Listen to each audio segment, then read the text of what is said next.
The man who designed NASA's Mars orbiter had a PhD. He had 20 years of experience. His IQ was in a range most people will never reach. He also crashed a $327 million spacecraft because he forgot to convert inches to centimeters. That's not a metaphor. That happened. September 23, 1999. A $327 million machine vaporized in the Martian atmosphere.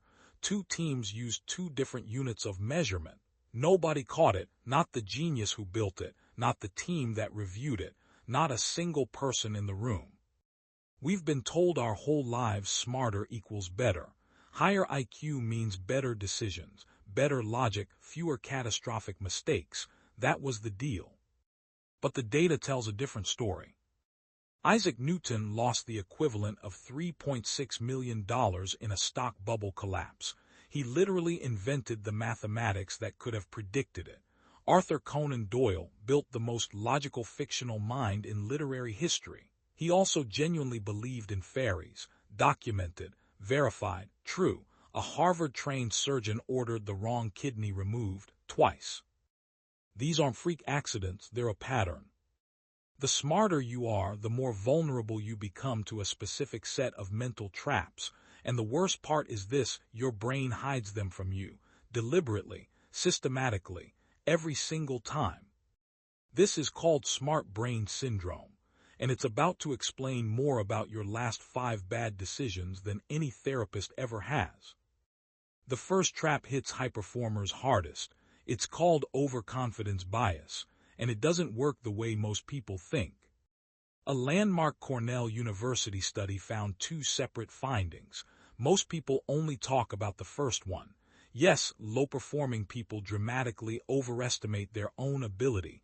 That's the Dunning-Kruger effect. You've heard of it. Here's the part every YouTube video cuts out. High-performing people systematically underestimate how skilled they actually are.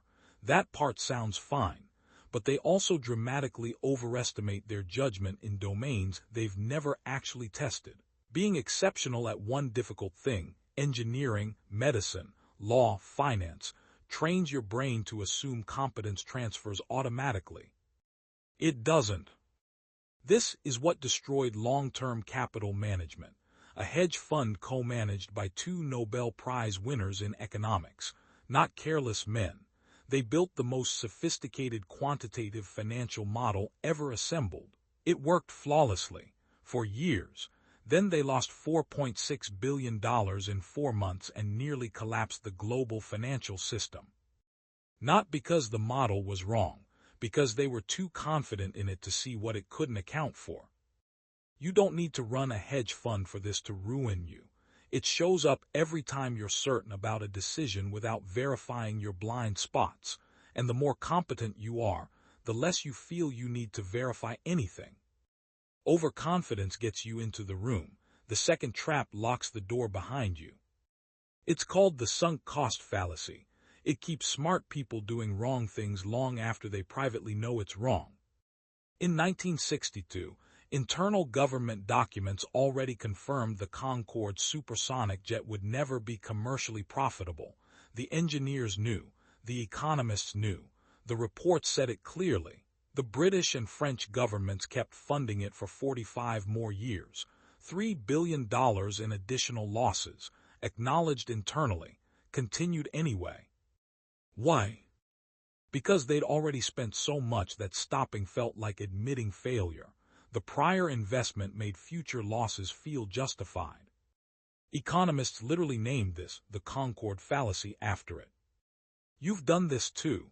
You've stayed too long in a job that was slowly draining you, a relationship that stopped working 2 years before it ended, a plan that the data was already disproving. You stayed because leaving felt like wasting everything you already put in. That feeling isn't loyalty. It's a cognitive trap dressed in rational clothing.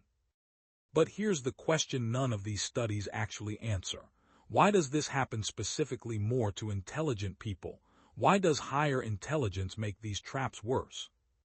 There is a mechanism inside the human brain. Researchers only identified it in 2019. It activates in direct proportion to your intelligence, and instead of protecting you, it does the exact opposite. It rewires how your brain processes doubt. We'll get to that, but you need to understand one more trap first. Without it, the mechanism won't click into place. You already know what confirmation bias is.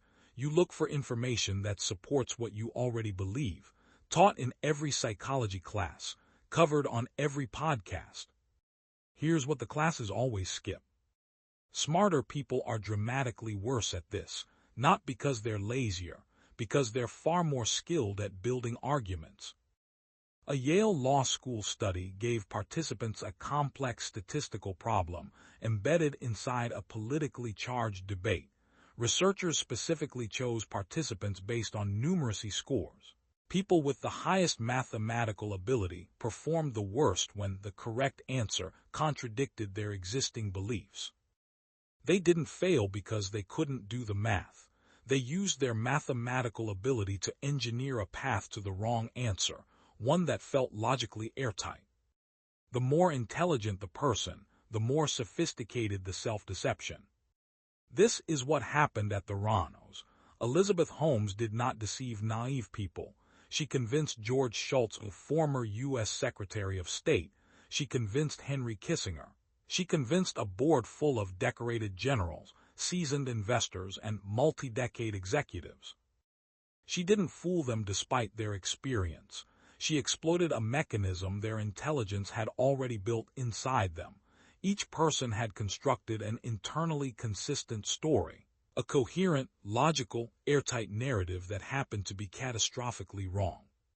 Every time you've defended a business that wasn't working, a relationship that ended emotionally before it ended officially, a belief you inherited rather than chose, and found smart, reasonable arguments to justify staying, that was confirmation bias operating at full power, wearing your intelligence as a costume.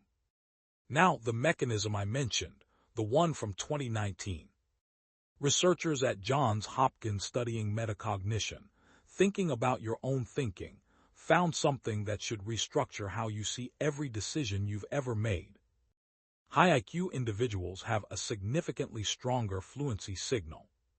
When information processes smoothly, when an idea feels intuitive, when a conclusion slides easily into the architecture of what you already believe, your brain registers that feeling as evidence of truth, not comfort, not preference, evidence.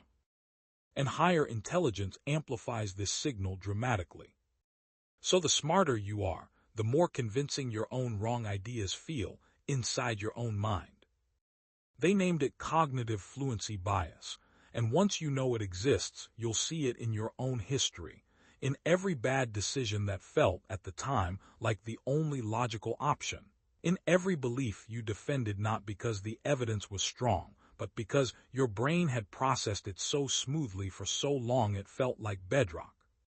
This isn't a character flaw. Evolution built confident, fast-processing brains because those brains survived. Doubt was slow. Uncertainty was expensive. Your brain is performing exactly as designed, just in an environment that punishes the very speed it was optimized for. So if intelligent brains are structurally wired to deceive themselves, what actually works?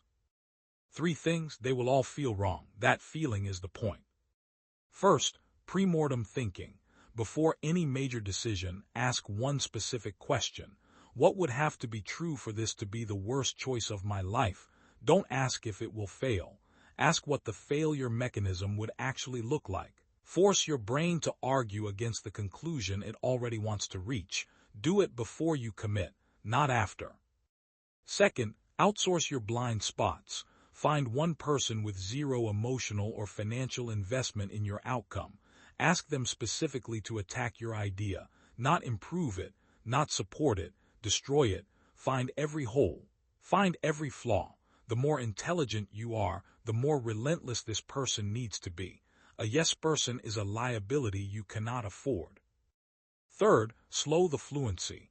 When a decision feels obviously, clearly, undeniably correct, treat that feeling as a warning, not a green light. Intelligent people should treat certainty like a risk indicator. The moment something feels too logical, introduce deliberate friction. Write the decision out by hand. Argue the full opposite position. Wait 2 nights before acting. Break the smoothness your brain is using to sell you the wrong answer. Here's what the research says that nobody wants to hear. These biases do not weaken over time.